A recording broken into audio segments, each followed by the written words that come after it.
First, we begin with breaking news from Washington, D.C. Anthony Scaramucci is out as the White House Communications Director, a job he took roughly 2 weeks ago. KBOI2's Scott Logan explains who made this decision and what's next for the administration. According to the New York Times, it was new Chief of Staff John Kelly who made the decision to get rid of Scaramucci just 11 days after Scaramucci took the role. Anthony Scaramucci is out as White House Communications Director after just 11 days on the job. Scaramucci's hiring prompted then Press Secretary Sean Spicer to quit. Days later, his tirade to a journalist about Chief of Staff Reince Priebus forced Priebus out. President Trump started the day welcoming his new Chief of Staff, John Kelly. We just swore in General Kelly.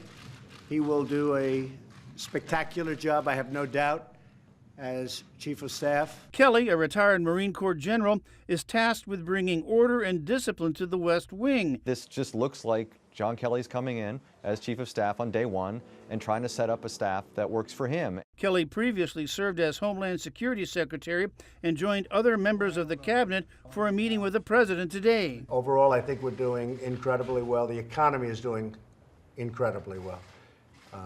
And many other things. President Trump pushed past criticism his White House is in turmoil and gave assurances not only on the economy, but on escalating tensions with North Korea.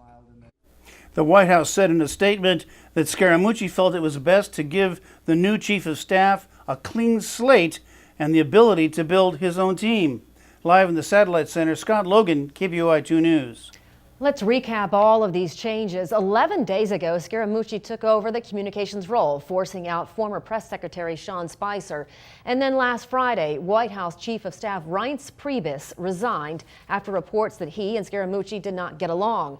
John Kelly was chosen as the replacement. Now, this comes after President Trump responded to the reports of a White House shakeup on Twitter this morning. He tweeted, "Highest stock market ever, best economic numbers in years, unemployment lowest in 17 years, wages rising, borders secure, no White House chaos." Our coverage of the changes in Washington continues online. Make sure to head to our website, idahonews.com, for up-to-the-minute developments from our nation's capital. If any more changes happen, you'll hear about them first on the KBOI2 News mobile app.